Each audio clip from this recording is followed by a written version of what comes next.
Meus irmãos, estão dando continuidade no nosso mês que já acabou da reforma, né? Mas hoje a gente faz mais essa aula, que era para ter feito domingo e não deu. Nós estamos vendo alguns personagens que contribuíram de algum modo, né, para que a reforma acontecesse, né? Muitos de nós pensamos em reforma protestante, só pensa em Martinho Lutero e esquece dos pré-reformadores, esquece de todo um sistema e um plano de Deus para que tudo acontecesse, né? Então nós não podemos restringir a reforma protestante só a Martinho Lutero. Ele só foi aquele que explodiu aquilo que já vinha acontecendo há alguns anos, como nós vimos, né? Então, o material, eu já disse, esse material aqui é do site do John Piper. Então, durante o mês da reforma, todo dia eles colocavam a biografia de um reformador, de um pré-reformador, de alguém que contribuiu para a reforma. Então, se você tiver curiosidade, está tudo lá, Ctrl+C, Ctrl+V, lembrando que criatividade, essa aí é boa vocês copiar. Criatividade é a arte de esconder as fontes. Tá? Essa foi boa, não foi? A Roseli, agora é mestranda. Mas ela sabe o que eu estou falando. Nada se cria, principalmente na teologia. Se você vê alguém que chegou e falou, não, eu descobri um negócio, sai fora. Ninguém descobriu nada. Hã? Ainda tem que dar o crédito. Por isso que eu dei, você viu, né? Mas eu achei bom essa frase, eu aprendi com um pastor e eu achei interessante. Então a reforma protestante, essa jornada com os heróis da fé, aqui tem o rosto de alguns desses homens que Deus usou. Aí nós olhamos aqui, essa aqui foi a frase, né, que Martinho Lutero usou quando na Dieta de Worms eles queriam que ele renunciasse todos os seus escritos. Eles falaram, ou você renuncia aquilo que você tem falado e escrito, ou a cabeça... Naquela época era fogueira, né? O pessoal era mais mal. Aí ele vai dizer assim, a menos que eu seja convencido pelas escrituras, convencido pelas... A gente viu isso, né? As escrituras foi assim, a base, o sustentáculo de tudo que aconteceu. Ninguém que caminhou longe das escrituras, né, perseverou até o final, mas aqueles que amaram as escrituras, leram as escrituras, então ele... apertei errado aqui. A menos que eu seja convencido pelas escrituras e pela razão clara, pois não aceito a autoridade de papas e concílios, visto que eles se contradizem. Minha consciência está cativa à palavra de Deus, não posso, nem quero retratar-me de coisa alguma, porque ir contra a consciência não é correto nem seguro. Aqui permaneço, não posso fazer outra coisa. Que Deus me ajude. Amém. É muito bom, meus irmãos, nós olharmos para a vida dessas pessoas que arriscaram nada mais, nada menos do que tudo, a vida, para que você estivesse sentado aí hoje, né?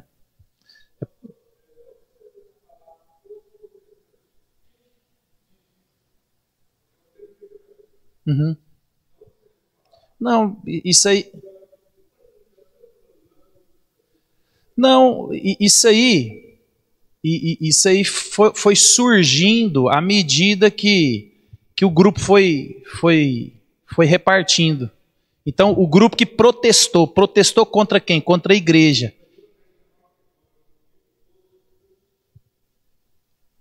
Eu não lembro para te falar agora. Mas foi um termo que vai surgindo, entendeu? É igual, por exemplo, os puritanos.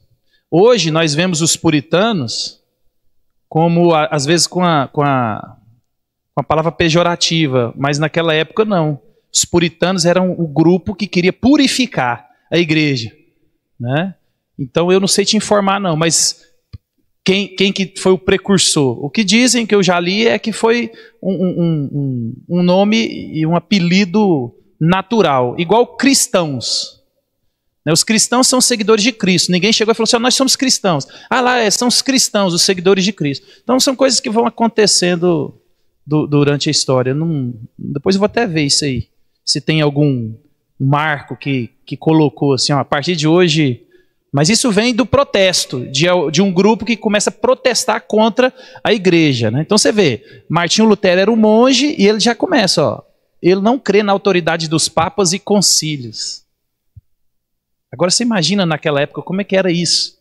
O cara fazer o que ele fez. A gente hoje não tem noção disso. E o brasileiro não tem noção disso. Porque nós somos uma cultura, meus irmãos, nós somos uma cultura, não vou nem falar um nome pejorativo aqui, não, mas nós somos uma cultura tão nossa, porque o brasileiro, ele não acredita em lei, o brasileiro, ele não está nem aí para nada, o brasileiro, ele acha que tudo vai dar um jeito, o brasileiro, ele acha que, nossa, o brasileiro é o brasileiro, eu acho que não tem nenhuma cultura parecida conosco, nós somos aquele assim que enquanto não está doendo em mim, que você se exploda. Lei para quê? Então nós somos uma cultura complicada. Agora nessa época não, nessa época que a coisa funcionava. O cara mandava prender, mandava soltar, mandava matar. Então alguém que protesta contra uma igreja, que ela tá doido, ela mandava em tudo, em todos. Então a igreja era detentora da resposta, ela era detentora de tudo. Então tudo passava pelo crivo da igreja, as artes, a música, tudo passava pela igreja. A igreja que falava que a igreja é a censura do negócio, que pode e que não pode, né?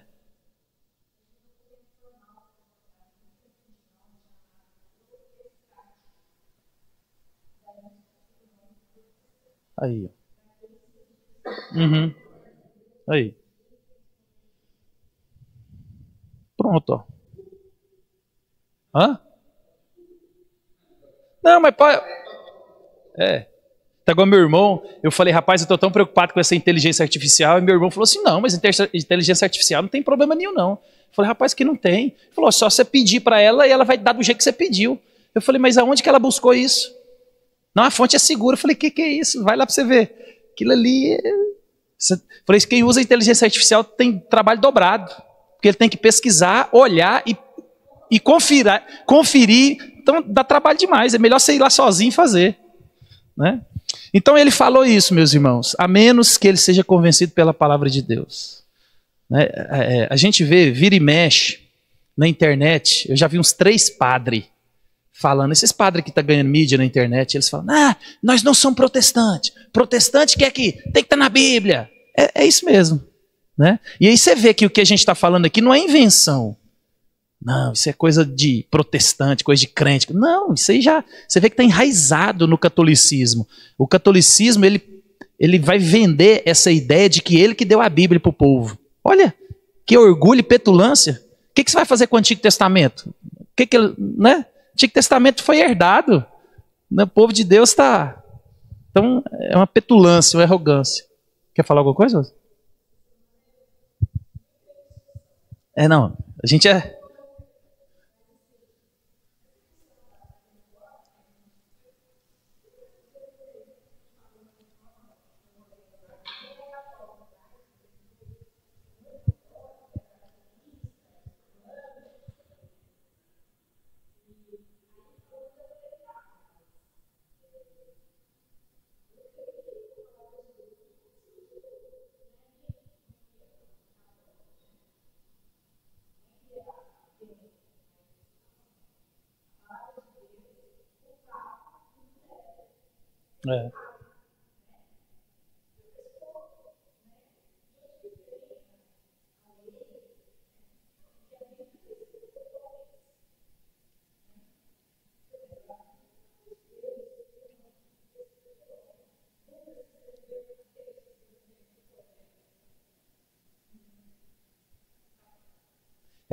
Esse tipo de...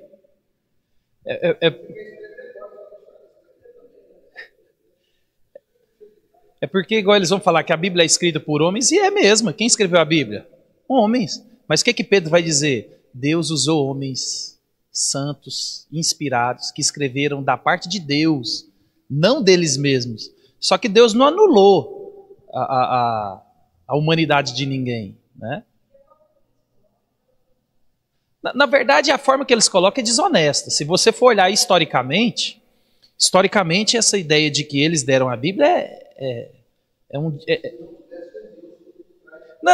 não, mas até a formação do cânon, eles colocam de uma maneira que é desonesta. Porque a Igreja Católica, ela se tornou Estado, não foi porque eles chegaram e falaram, nossa, todo mundo converteu, olha só. Não, é porque eles diziam nos primeiros séculos, né, que o sangue dos crentes ou dos mártires é sangue sementeiro. Então, quanto mais matava crente, mais nascia. Então, assim, o Império Romano foi tomado pelo cristianismo de tal modo que, politicamente, ele falou, uai, não tem o que fazer. Eu mato, e, né, isso é igual praga. Então foi uma questão política, não foi uma questão, nossa, vamos... Não, porque a igreja já funcionava. A igreja funcionava normalmente. Mas depois que se institucionalizou a igreja, que virou Estado, que virou uma coisa política, o imperador entrou, aí começou. Né? Então nós estamos falando aí do quarto século, 300 e quase do ano 400. Então, olha a desonestidade. Então quer dizer que a igreja caminhou 400 anos sozinha? Sem ninguém? Então, assim, as escrituras, elas já circulavam. As cartas dos apóstolos, o Antigo Testamento estava completo. O Novo Testamento estava completo e as cartas circulavam. Você pode reparar, toda vez que você lê o Novo Testamento, algumas cartas vão dizer, ó, leiam e coloquem todo mundo para ler, circulem nas outras igrejas, porque são documentos apostólicos. Então, tinha um entendimento claro, né? As escrituras já estavam lá. Agora, à medida que havia necessidade, aí eles vão formando um livro fechado, vão juntando, porque vai a necessidade de acordo com a época. Mas isso aí é para outra... Mas é uma desonestidade muito grande, muito grande, né? Muito grande. Então, nós vimos Martinho Lutero, aí nós começamos com esse senhor aqui, que aqui está na inteligência artificial, John Wycliffe. Nós vimos que era um professor da faculdade lá na Inglaterra, e ele escreveu, e os seus escritos ajudaram muito. Ele traduziu a Bíblia para o inglês, né? Então já começa esse entendimento de alguém que tira a Bíblia do latim, né? Agora você imagina, você chegar numa missa, e aí o cara fica de costa, tudo que acontece na missa é em latim. Você tem noção do que é isso? Então... a gente vê que o cisma é muito grande. Então, John Wycliffe foi de 1330 a 1384. Esse aqui é uma foto do Wycliffe mais bem organizada. Nós vemos esse aqui, Pedro Valdo, que foi de 1140 a 1218. Né? Nós vimos que ele era um rico, cara rico, começou a ler a Bíblia, não entendia muito de latim, mas tinha grana. O que ele fez? Contratou gente para traduzir a Bíblia. Começou a ler a Bíblia, aí arrumou um problema, né? Aí ele dá tudo que ele tem para os pobres, a gente viu que ele cuida da família, então ele deixa uma quantia reservada para os filhos e para a mulher viver bem o resto da vida, o resto ele dá tudo para os pobres e vira um pregador, meu amigo, do Evangelho. Já no ano de 1140. Então a gente vai vendo, em pontos do mundo ali, Deus levanta aqui, levanta ali, né? E ele foi de Pedro Valdo que se originou o grupo dos valdenses. Depois vocês pesquisam aí. Muito interessante também a história dele, nós vimos. E esse aqui, nós vimos só. John Wycliffe, Pedro Valdo.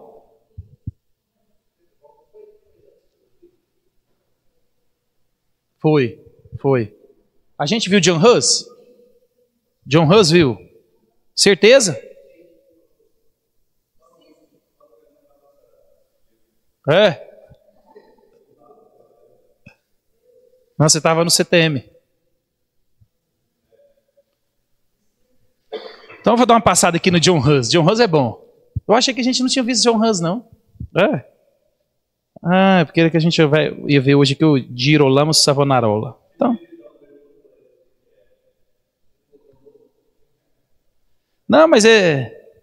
Então vamos lá. Então vamos... o Leomar também não estava aqui, ó. Mas a Cleo, a Janinha também não estava aqui.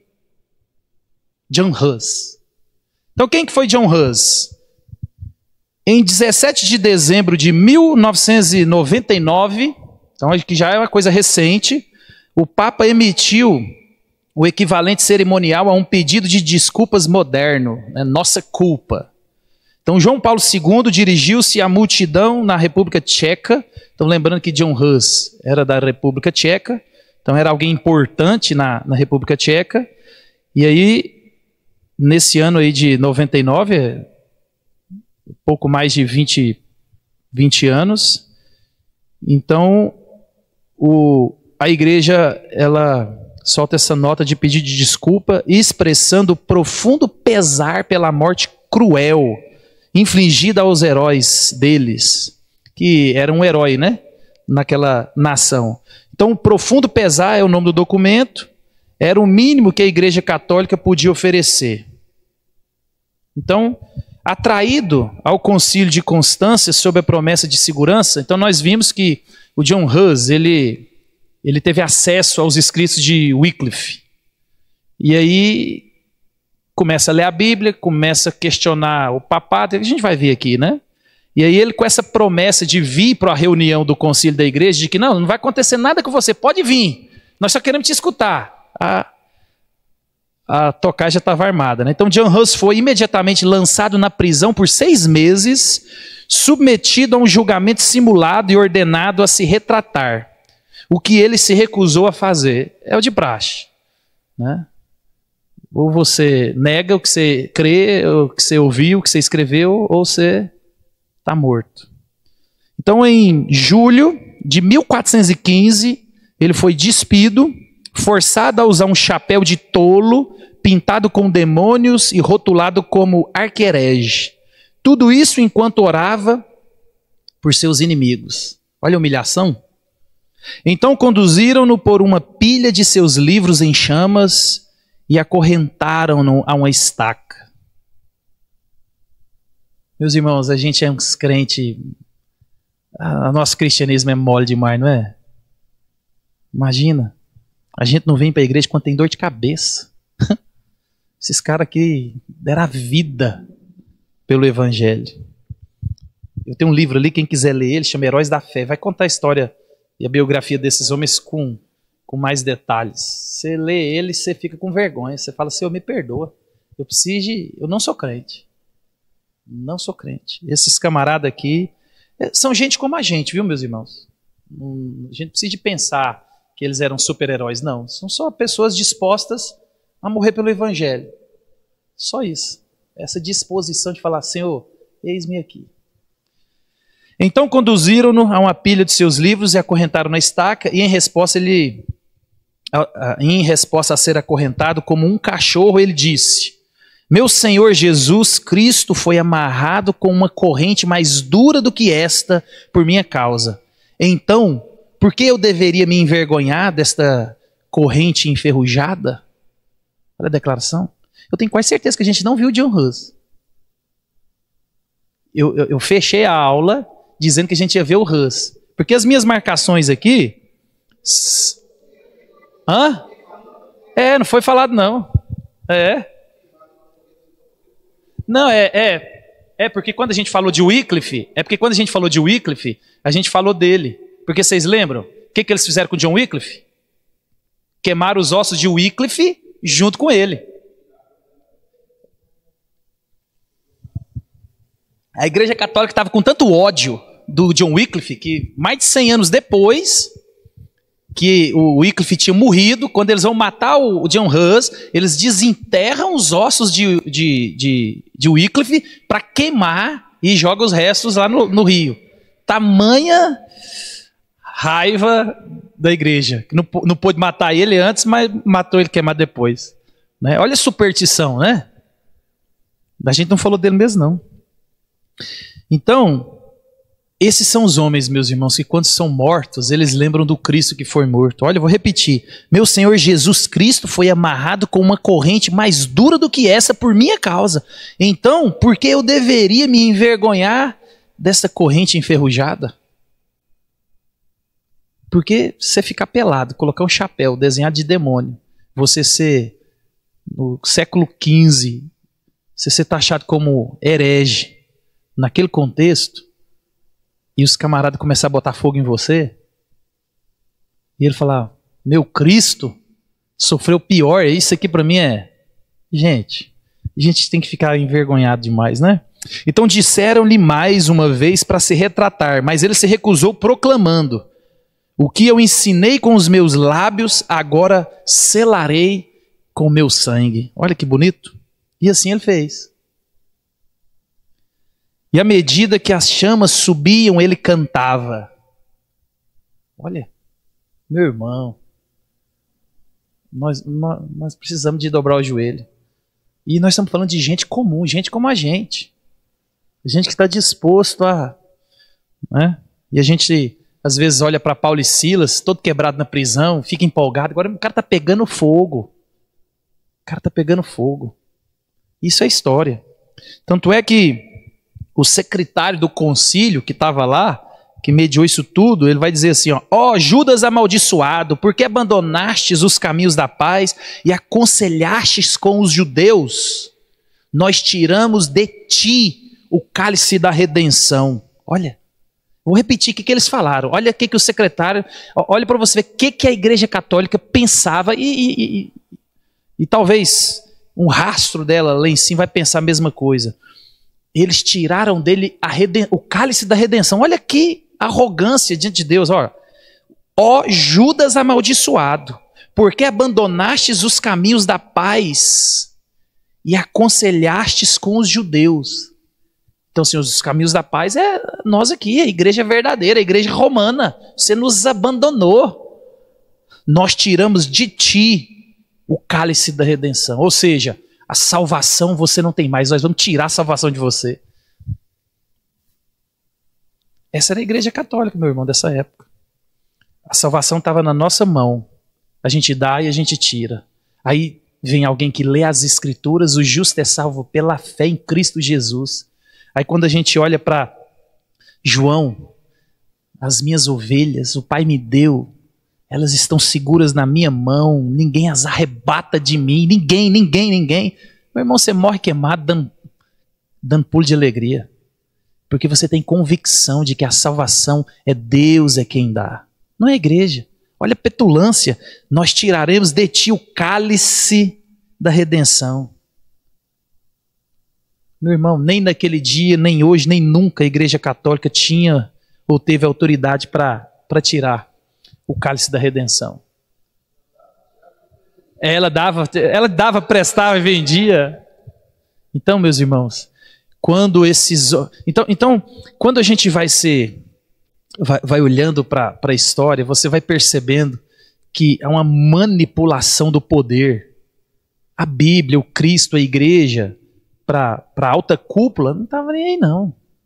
Lógico que sempre teve a igreja fiel dentro dessa igreja infiel. Tem. Olha, a reforma, ela nasceu nesse contexto. É nesse contexto. Nesse contexto. Por isso que eu li o texto lá para a gente lembrar de Elias. Só estou eu sozinho aqui, Senhor. Não. O Senhor tem os seus. O Senhor tem. O Senhor tem em cada igreja, em cada lugar, em cada cidade, o Senhor tem os seus fiéis. E a gente pode perceber, olhando para a história, que são muito mais os ímpios e os que serão perdidos do que os que serão salvos, né? Que essa máquina toda. Então, após a sua morte, a indignação tomou conta da Boêmia.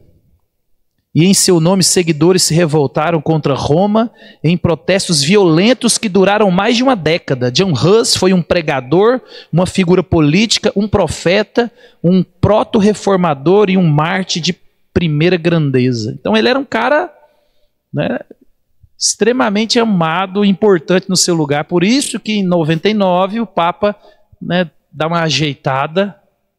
Né? Imagina, depois de matar o camarada queimado. Aí por volta de 1369, um ganso nasceu na terra dos gansos, que é o Jan Hus, que em tcheco o seu nome significa ganso. Então nasceu em Rusnek, lá na cidade que hoje é a Tchecoslováquia. É Leocisne. No reino da Boêmia. Então, nascido em uma família pobre, o ganso deixou o bando em busca do sacerdócio, almejando uma vida melhor e prestígio. Uma família pobre, naquele contexto, todo mundo já viu o filme antigo, né? O filho mais velho, quem tinha condição, estudava medicina ou direito. Geralmente era assim, né? E um outro filho tinha que virar padre, para fechar a tradição da família. Mas aqui, alguém pobre, vamos virar sacerdote. Então tornou-se um pregador renomado na capela de Belém, mas dedicou grande parte do seu tempo à academia, servindo como reitor da Faculdade de Filosofia em Praga, vivendo em uma época de conflitos sociais entre os falantes de alemão e os cidadãos tchecos. Hus tornou-se uma figura central para o nacionalismo tcheco. Então Hus viveu num período em que a imoralidade contaminava o sacerdócio da Igreja Católica. Não, é porque ele faz tipo quando está falando de Wycliffe, né? Então logo ele começou a pregar sermões violentos contra a iniquidade desenfreada do clero, até que foi denunciado ao arcebispo e proibido de pregar. Sermões violentos, porque ele falava contra a igreja.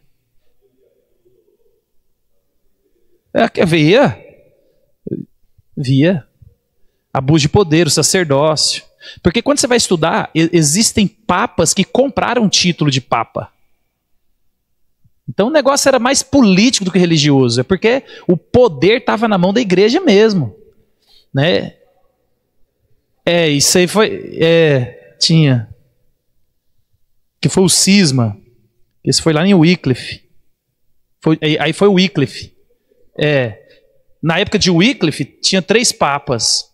Aí a Igreja Católica organizou um concílio para resolver o problema de 3 papas. Aí o que eles fizeram?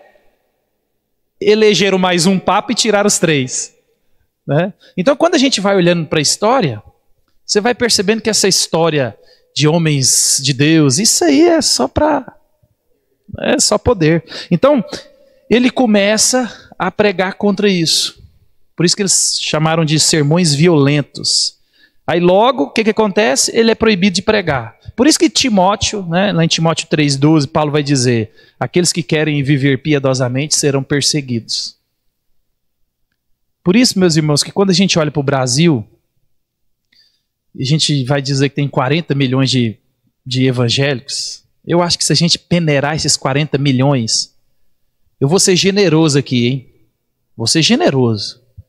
Se der 2, vou fazer um dízimo de 5%. Se der 2 milhões de crentes genuínos, salvos, lavados, remidos pelo sangue de Cristo, que possui Espírito. Porque, gente, o que a gente tem visto, né, nessas políticas aí, misericórdia. Gente, a igreja está corrompida. Você pega, por exemplo, lá em São Paulo, né, eu não vou nem citar, né, lá em São Paulo, os caras pegam o cara põe debaixo do braço e é isso que acontecia. Só que naquela época era um negócio mais velado, era um poder que ninguém era contra. Hoje não, hoje o cara faz de cara dura, leva para dentro da igreja, faz o que faz e tá nem aí. Né? A internet está aí para ajudar a desmascarar, mas tem gente que não entende assim. Então, enquanto Hus lia as escrituras e observava os papas de sua época abusarem do seu poder, concluiu que a autoridade papal não era suprema. Então, cara, olha para a Bíblia, olha para o que está acontecendo, olha para a Bíblia, olha para o que está acontecendo, né? O cara crachá falou: tem alguma coisa errada. Tem alguma coisa errada. A autoridade suprema não é papal. Então ele buscava uma base mais firme do que a construída com palha e os gravetos da opinião humana. Por mais respeitáveis que fossem esses homens, ele construiu sua vida e ministério sobre a palavra de Deus. Por isso que um dos lemas da reforma é o solo escritura. Está na Bíblia? Se não está na Bíblia, Agora, você imagina, meus irmãos, que período, que séculos, né? Você pega a Idade Média, o período das trevas. Então, assim, a monopolização do conhecimento, do poder pela igreja foi um negócio, é por isso que é período das trevas mesmo. Então, assim, nada saiu do crivo da igreja. Os camaradas detinham poder tão grande, que era um negócio fenomenal da gente pensar nisso. Então, seus pontos de vista sobre a autoridade final das Escrituras se intensificaram quando ele começou a ler os escritos de John Wycliffe, que foram condenados. Wycliffe encontrou em Hus um discípulo leal. Então, 100 anos depois, hein? Hus defendeu as obras de Wycliffe com tanta determinação que um historiador o apelidou de o Bulldog de Wycliffe. É o cachorro do Wycliffe. Bulldog, o cão brabo. Ele se posicionou firmemente contra as indulgências, olha aqui. Defendeu que tanto o pão quanto o vinho fossem oferecidos na comunhão e pregou na língua comum. Então olha o que ele está condenando aqui. Pregação na língua, no vernáculo do povo, porque a missa pregada em latim, ninguém entendia nada. Até hoje é assim, né? Hoje na Igreja Católica é assim. Quem come o pão, a hóstia é todo mundo, mas quem bebe o vinho? Só o clero. Então isso aqui é uma prática antiga. Então ele tá errado. Está errado. A ceia é para todo mundo. Então ele está criticando a autoridade do Papa, ele está criticando as indulgências. Então o pessoal vendia salvação, vendia perdão, a questão da ceia e a questão da pregação na língua do povo. Então a briga é antiga. Né? A briga é antiga. Embora ainda concordasse com a Igreja Católica em questões como a missa, sua fidelidade aos ensinos de Wycliffe o levou à excomunhão e a ser julgado por heresia e queimado vivo. Então, a gente tem que lembrar, meus irmãos, que esses homens que se levantaram contra o sistema, aqui, ó, você vê que ele vai combater as indulgências, a autoridade papal, a questão da ceia, a questão da pregação na língua que não é do povo, mas nem tudo eles criticavam. Porque a coisa era muito grande, né? Então, eles colocavam alguns pontos importantes e Deus vai levantando eles para combater aquilo que em cada época era mais importante. Então, após ser condenado à morte, Hus proclamou: vocês podem assar o ganso, mas daqui a 100 anos surgirá um cisne cujo canto vocês não poderão silenciar. E ele estava, assim, não vou dizer que é uma profecia, né? Mas alguém que sabia o que Deus estava fazendo. E aí exatamente 100 anos, ou 102 anos depois, a gente vê no dia 17 de outubro de 1500, eu ia falar 531, mas 1500, Martinho Lutero, ele afixa as 95 teses na porta da igreja de Wittenberg. Então, exatamente 102 anos depois que o Hus foi queimado. Então, esse monge também, percebendo a discrepância entre a doutrina romana e as escrituras, buscou reformar a igreja católica. Esse monge quem? Martinho Lutero. Ele também foi levado a desafiar o Papa e igualmente foi condenado como herege. Então, durante o debate de Leipzig, Lutero foi depreciado como russita. Então, lá no concílio, onde eles chamam Martinho Lutero para se retratar, eles chamam ele de russita. Aí o que acontece? Ele rejeita esse título. Eu, russita, jamais. Só que aí no intervalo que tem das sessões do concílio, ele tem acesso aos escritos de John Hus. Pô, peraí, deixa eu ler o que esse camarada fez, ou quem que é. E, gente, nós estamos falando aqui do século XVI. Não tinha o Google. Vê aí, Rose, não existia isso. Né? Então, era um negócio assim lento. É por isso que a reforma Deus tem o jeito de trabalhar, mas a reforma, ela vem acontecendo desde quando Jesus subiu, né? Então ele lê um pouco dos escritos lá de John Hus, e aí ele tornou-se o cisne de Hus, e mais tarde abraçou essa associação, e até hoje é frequentemente retratado como cisne. Não, é esse cara aí? Tem problema não, pode me chamar de Hussita. Então o pai dos gansos, um precursor proeminente dos reformadores, manteve sua posição até o martírio. O cisne seguiu o ganso. O ganso é o Hus. E Roma ainda não conseguiu silenciá-lo. Então, pela graça de Deus, não mataram, né, o Lutero. E eles tentaram. Eles tentaram matar Lutero, mas eles não conseguiram. Ele teve apoio político. O rei meio que sequestrou Lutero e deixou ele preso. Preso assim, né? E aí ele ficou, acho que 5 meses, 6 meses, não lembro, escrevendo. Então, quando a gente vai estudando essas coisas, é interessante que Deus ele faz as coisas de maneiras interessantes, né?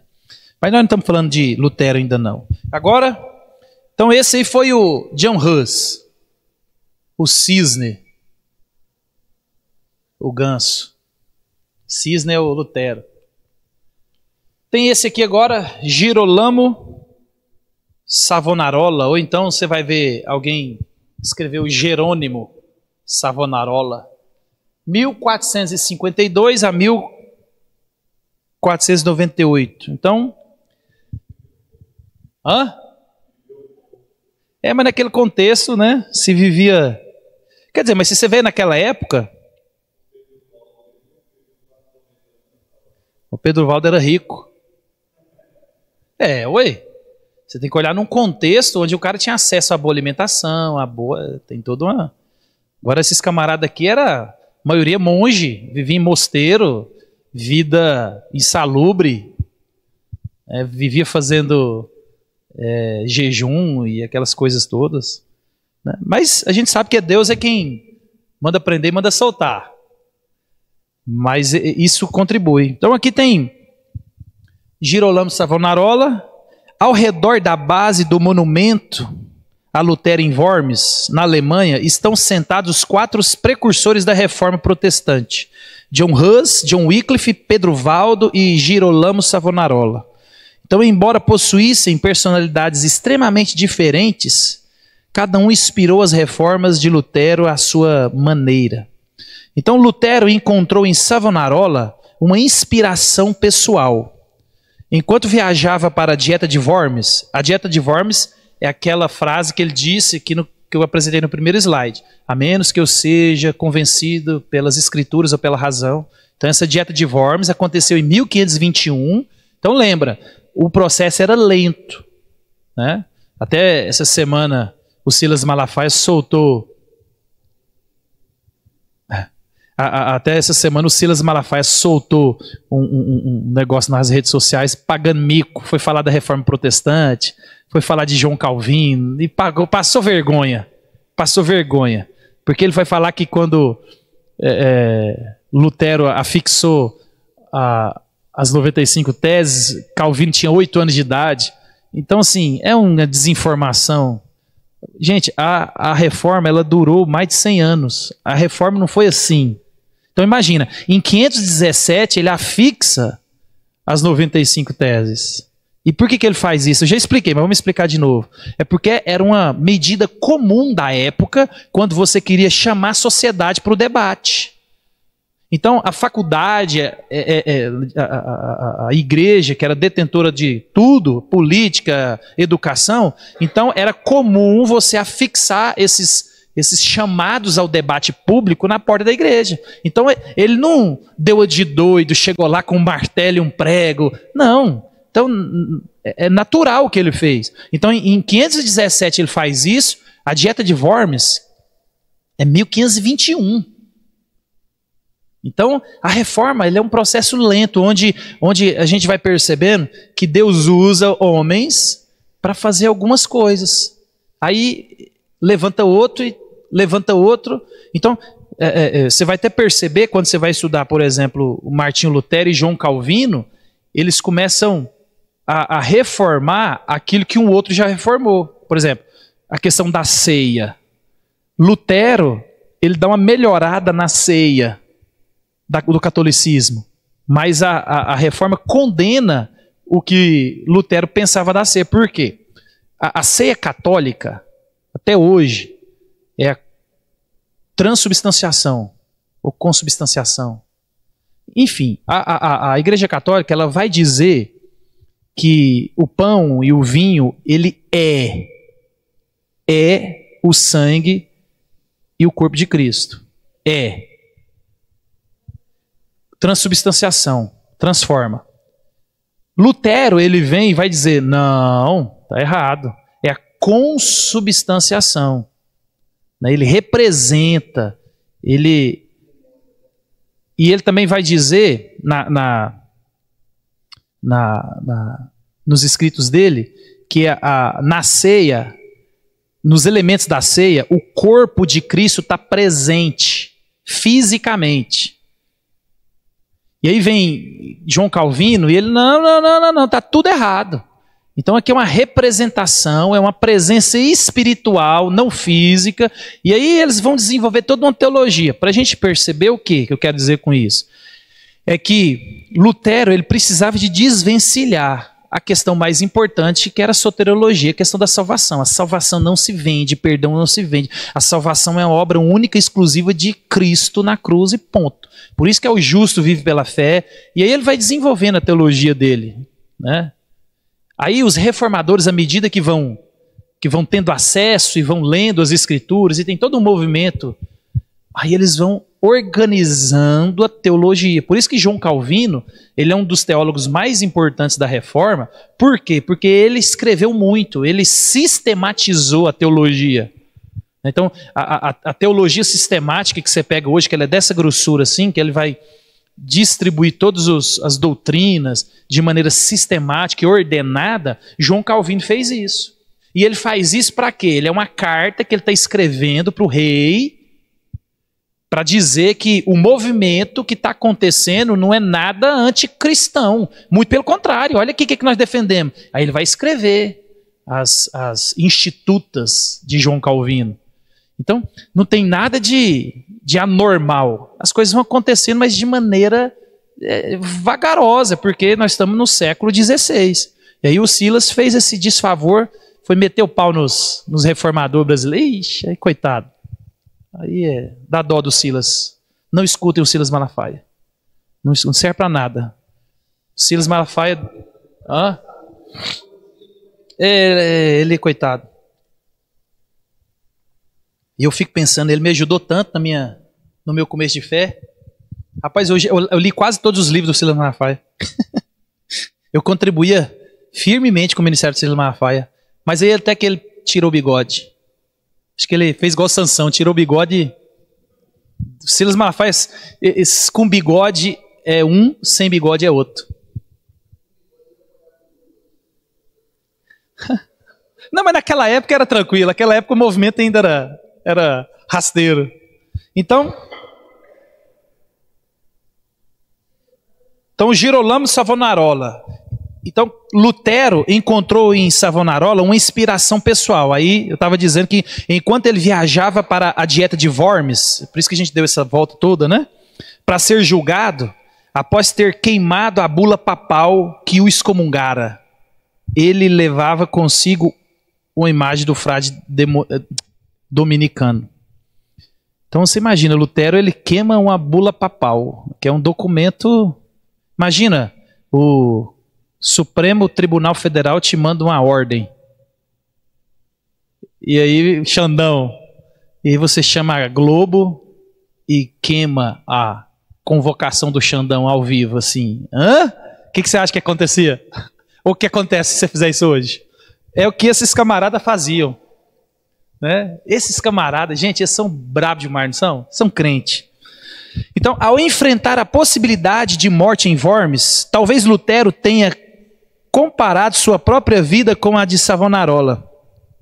Com uma voz profética, Savonarola havia condenado, de novo, a corrupção da igreja. Seu conflito com o Papa culminou em sua excomunhão e execução na fogueira. Então, não tem jeito. Você lê as Escrituras, você entende a autoridade das Escrituras, e aí você olha para a realidade, né? Você olha para a realidade, aí esses homens Deus levanta, e aí eles vão para cima. Vão para cima com tudo. E aí acontece o que aconteceu muitas vezes. Morte, fogueira. Então, de forma semelhante, Lutero foi excomungado por suas queixas contra os abusos papais. E embora Lutero tenha escapado de sua sentença de morte, ele se identificou particularmente com Savonarola. Então, 2 anos depois de ser refugiado no castelo de Wolfsburg, Lutero... Aí, ó. Foi 2 anos que Lutero ficou no castelo do rei, refugiado. Lutero publicou as meditações de Savonarola na prisão sobre os Salmos 51 e 31, elogiando-os como aquele piedoso homem de Florença. Então, o Savonarola, o Girolamo, ele nasceu em uma família rica, em Ferrara, na Itália, em 1452, e Savonarola foi um jovem precoce com uma inclinação natural para o aprendizado. Eu gosto de ler esses caras assim, porque a gente percebe a necessidade dos momentos e Deus levanta uns camarada brabo, rústico, mas Deus também levanta uns camarada fino, né? Os camarada doutor, os camarada da academia, os camarada que tem que gladiar em alto nível, os camarada que tem que escrever. Hã? É igual Paulo, né? Igual Paulo, Pedro, né? Você vê que Pedro vai dizer... Rapaz, as coisas que Paulo escreve não é brincadeira, não. Então isso aqui é interessante. Então Deus, quando Ele precisa, Ele vai levantando, né? Então, destinado pelos pais à carreira de medicina, tomou a decisão repentina aos 23 anos de ingressar na ordem dominicana, após se desiludir com a vaidade e a superficialidade da cultura italiana. Esse homem aí, ó, rico, vai ser médico. Não, vou ser padre. Ó. Como jovem frade, mergulhou profundamente nos escritos de Tomás de Aquino e na onde? O problema está quando o camarada começa a ler a Bíblia. Meus irmãos, você vê que desde quando a gente começou com John Wycliffe, o Pedro Valdo, John Hus, Savonarola e todos os outros, o problema acontece quando começa a ler a Bíblia. Por isso que não precisa de ser profeta. A gente vai caminhando dentro da igreja, a gente vai ficando mais velho. Meu irmão, é perceptível quem lê a Bíblia e quem não lê a Bíblia. Simples assim. Porque você vê o estrago que muitos homens fizeram no decorrer do mundo, de proporções grandes e proporções pequenas, em família. A gente ouve histórias de homens, mulheres que começaram a ler as Escrituras e Deus fez alguma coisa. Então, quando alguém lê as Escrituras, é a palavra de Deus. É o Espírito Santo agindo. Ele que convence do pecado, da justiça. Você não precisa de um pregador. Se você está com as Escrituras na mão, lendo ali, meu amigo, você está com tudo que você precisa. E o Espírito Santo faz o que ele tem que fazer. Então, quando a gente olha para a contemporaneidade que a gente vive hoje, é muito fácil você saber quem lê a Bíblia e quem não lê. É simples, é só a gente olhar, fixar, porque não acontece nada. Entra ano e sai ano, a pessoa é do mesmo jeito. A pessoa é do mesmo jeito. A pessoa é do mesmo jeito. Então, esses homens, meus irmãos. Então ele começa a ler Tomás de Aquino. Tomás de Aquino está lá em 1200 e pouquinho. Então ele está lá em 1400 e tanto. E as Escrituras, e rapidamente demonstrando uma mente prodigiosa que lhe permitiu memorizar grande parte das Escrituras. Savonarola chegou a Florença em 1490, já renomado por seu vasto conhecimento, mas foi sua pregação que o catapultou para o centro da reforma política de Florença. Frequentemente na Catedral de Florença, ele pregava para milhares de pessoas. Que jeito que ele pregava? Na língua de quem? Tá vendo? Arrumou um problema. arrumou problema. Então ele prega no vernáculo, utilizando imagens poderosas e linguagens simples extraídas das Escrituras. Com força bíblica, ele anunciava a graça salvadora de Cristo, ao mesmo tempo em que fazia severas críticas às práticas imorais dos líderes políticos e eclesiásticos. Vai dar problema. Deu problema, morreu queimado. Leu as Escrituras, pregou na língua do povo, criticou a política, criticou o clero. O careca vem. O careca sempre teve um supremo na época, sempre teve um careca. O careca vem. A pregação influente de Savonarola, aliada a alguns eventos notáveis fora do seu controle, como a invasão suprema do rei francês na Itália e uma doença devastadora, elevou rapidamente sua influência em Florença. Igualmente importante para sua ascensão como a voz profética da cidade, foi a crença amplamente difundida entre o povo de que uma grande e iminente transformação relacionada ao fim dos tempos estava prestes a ocorrer, especialmente com a aproximação do ano de 1500. Então, imagina, nós aqui passamos do século XX para o XXI. A gente lembra, né, 98, 97, 99, foi aquele negócio de os anos 2000, vai acabar, vai ter uma catástrofe. E olha que nós, com toda a tecnologia e inteligência que a gente tinha. Agora você imagina, 1490 e poucos, vamos virar o século, superstição assim. Aí alguém fala, ó, vai acontecer alguma coisa, o fim dos tempos está chegando. Descobriram o Brasil. Aí, ó, 1494 a 1498, Savonarola promoveu mudanças políticas e sociais dramáticas com sua pregação adquirindo um tom cada vez mais profético. Enfatizando o retorno de Cristo, ele conclamou Florença a viver como uma nova Jerusalém. Então esse camarada pregou. Então sua reforma moral se estendeu à organização política enquanto trabalhava para estabelecer uma república cristã.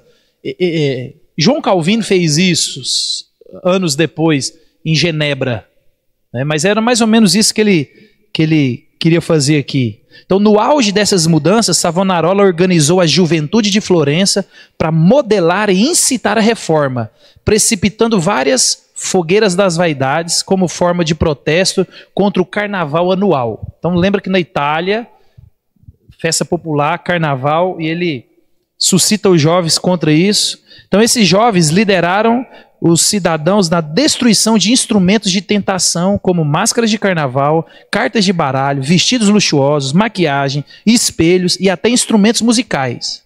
E a última dessas fogueiras ocorreu na Praça da Senhoria, no centro de Florença, em 7 de fevereiro de 497, poucos meses antes do Papa Alexandre VI excomungar Savonarola. Então o camarada entrou para reformar com gosto de gás. Então tudo aquilo que é pecaminoso, vamos começar a queimar em praça pública, chama o jovem, jovem tem força, jovem, né, não tem miolo.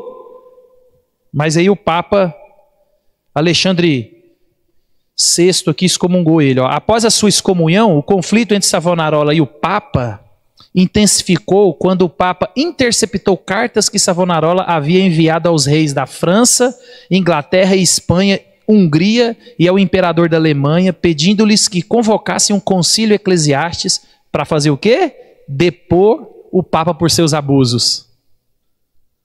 O Alexandre tinha seus informantes da época. Então Savonarola não se opunha ao cargo papal em si, mas à pessoa de Alexandre. Olha o nome do cara. Olha o Papa. O Papa, Alexandre. Ai, ai. Então, diferenciando assim das críticas mais amplas. Então, o problema dele era pessoal com Alexandre, com o Papa, né? Então, ele só queria trocar de Papa.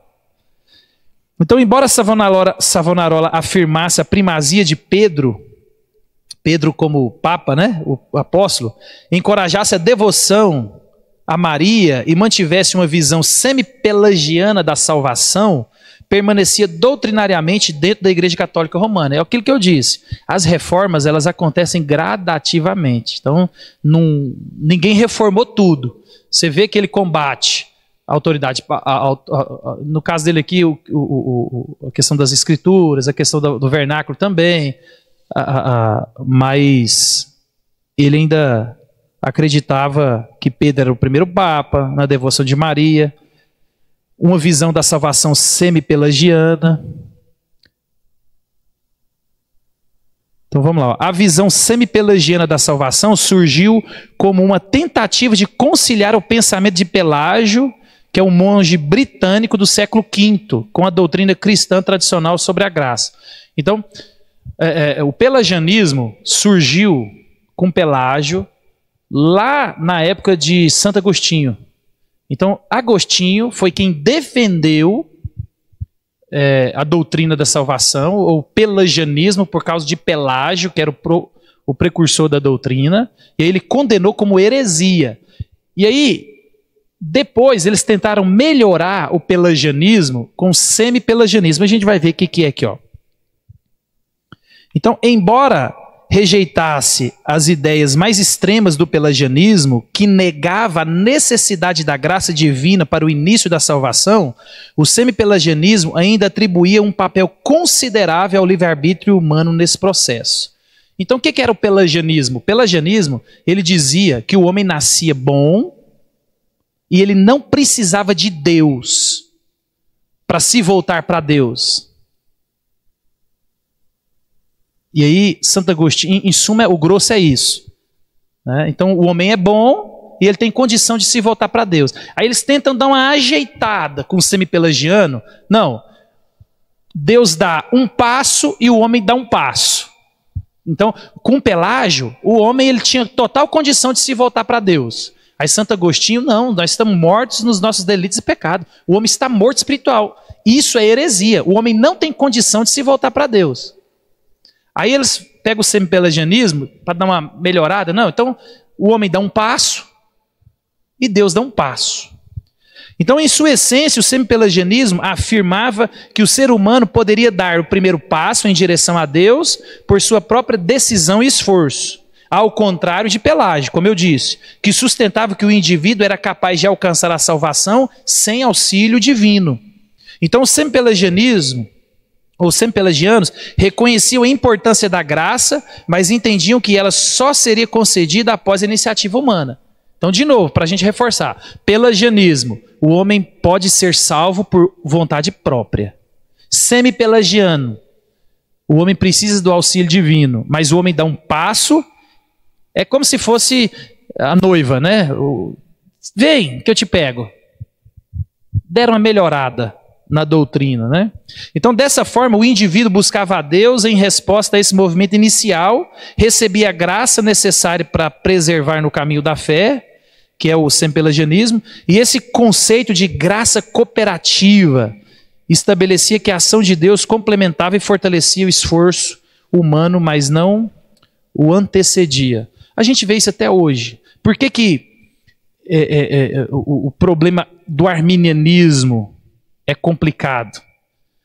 É porque o arminianismo, na prática, ele pode se tornar um semi-pelagiano.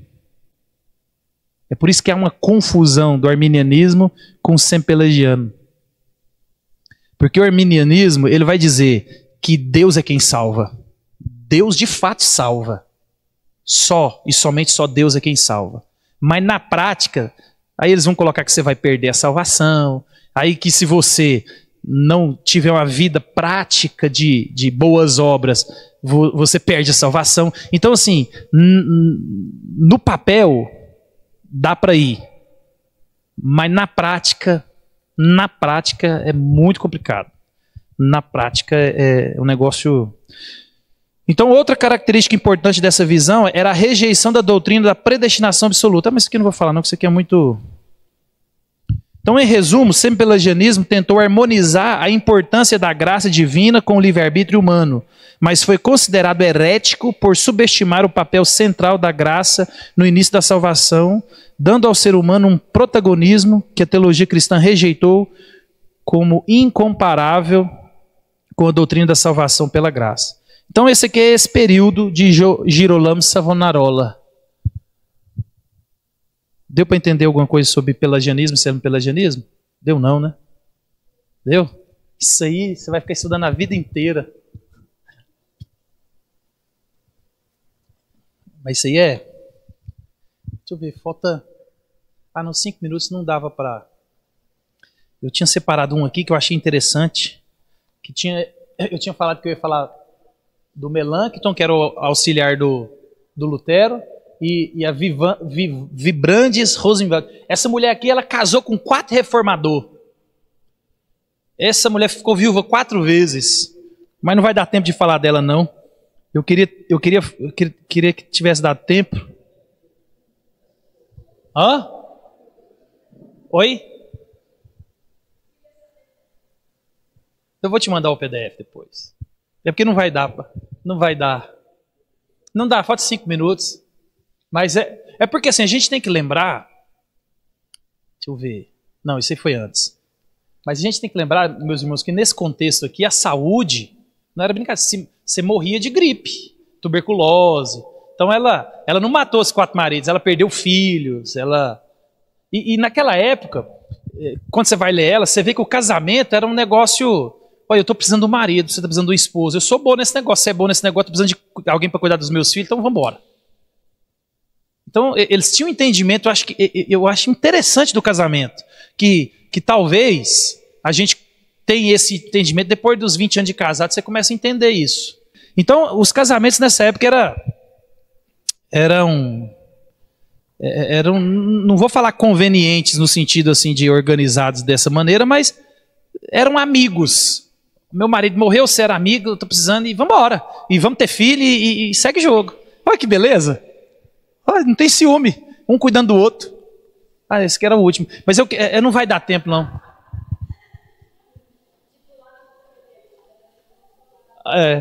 Eu queria... O outro que eu li que eu achei interessante era do Hans Gosflash. O ano que vem a gente volta. Aí eu quero ver depois esse aqui, ó, do Hans Gosflash. É o... Não, Hans Gosflash, na verdade, é porque o nome dele era alemão e foi mudando. É o Gutenberg, que inventou a prensa. E aí vai mostrar como é que ele inventou a prensa. E aí é uma pessoa que não converteu, pessoa que nunca pregou um sermão, era de uma família rica. E assim, é interessante você ver como que Deus conduziu a história e usou também homens, né, para seus... Mas depois a gente vê ele. O ano que vem a gente faz de novo. Tem 31, nós só vimos 4 ou 5. O ano que vem a gente organiza.